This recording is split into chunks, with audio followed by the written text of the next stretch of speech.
What's up guys, welcome to another video. Today we will talk about the new DJI Pocket 2 and the best 5 features of this camera. So after 2 weeks of using that camera, I want to share with you my thoughts about this small pocket size camera from DJI. Just before we will start it, remember to subscribe to the channel if you're interested in the content like this, so reviews and tutorials about the filmmaking gear.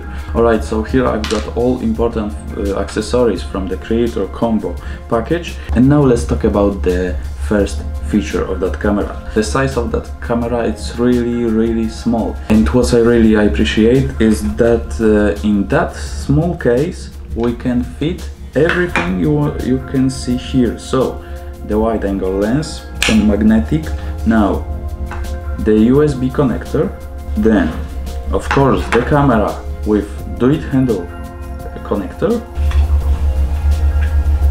the external microphone like here, and now also really important accessory, the tripod.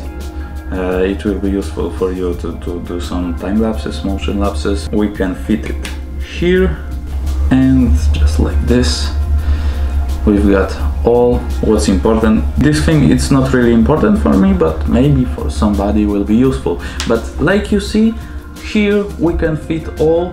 For me that size, it's really cool, because when I'm going out to fly the drone and record something from the camera, I don't need to take my big camera with the big microphone, the big gimbal.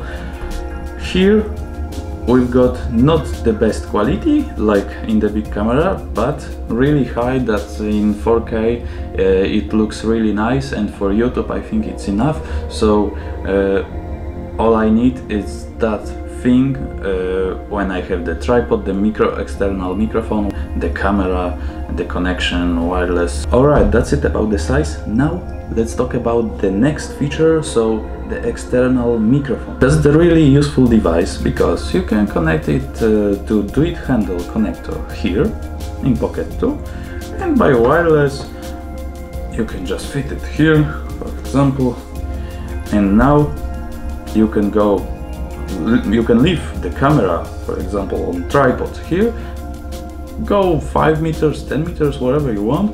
Widzę dalej, mikrofon jest podpięty tutaj. And talk to that camera, and the sound will be really nice. The noise reduction are working really cool, especially because of that dead cat. So that microphone is working really well, and just one problem is that you need probably in some cases need to increase the sound in post-production, because it's a little silent. Maybe it's not a problem, you're just increasing the sound in post-production software and that's it. But in summary, for me it's really cool microphone, and I really like to use that, and that's it about that. So let's talk about the second feature of the do-it handle, because also here you can connect the phone without this USB connector, which is really cool. You don't need to put the phone here and just, you know, it makes this camera much bigger, because when you plug into the phone, you've got the camera like the big camera, so maybe it's not the best option. But if you can connect the phone without this USB, just by the wireless, it's much better, because you can, for example, leave the camera on the tripod somewhere for time-lapse or motion-lapse or maybe active track, and just adjust everything on the phone, but you're staying 10 meters from the camera, and it's easy. So for me, really cool option. And now the next feature, because I've said about some time lapses, motion lapses, so the motion lapse feature, it's really cool for me. I really like that, and it makes your videos much better. Just the one problem is here that this camera, it's not recording that time lapses, motion lapses, hyperlapses in 4K, just in 1080p, because in that money I think it can be here the 4K. Like for example in Mavic Air 2 you've got the 8K resolution, and that's really cool and looks much better. And here 1080p, I'm not recording in 1080p and I will not show you the video. I've just made the sample of the slow motion in 1080p, but that's it. And it's not looking so good. But in summary, of course, the feature of Motionlapse is really cool. We've got that option and that's really nice. Just I think the DJI should correct that with adding the 4K resolution here, and it will be super cool. Let's talk about the next feature, so the 4th one. We've got here wider look from the camera at about 6 degrees more, so finally we've got 93 degrees, and also this additional wider lens.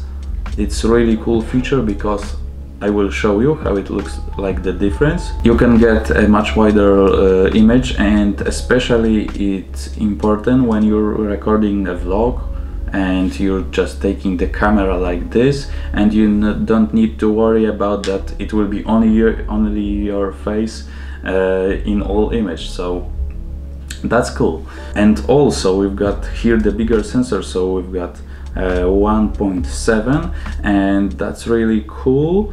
And the image quality, I think it's a little better than in Pocket 1. Alright, let's talk about the last feature. So 64 megapixels in the photo, in RAW photos, they are really cool, because when I'm shooting the photo in 64 megapixels and in Pro mode, that I'm getting the image which size is about 120 megabits, so there's lots of information, you know.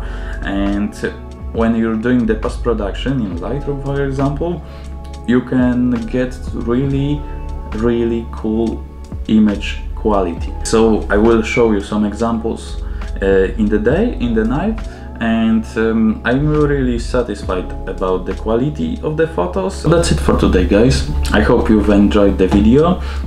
Remember to subscribe the channel and give the thumbs up, and I hope also that we will see in the next video. Yeah, so once again, thanks for watching and see you in the next video.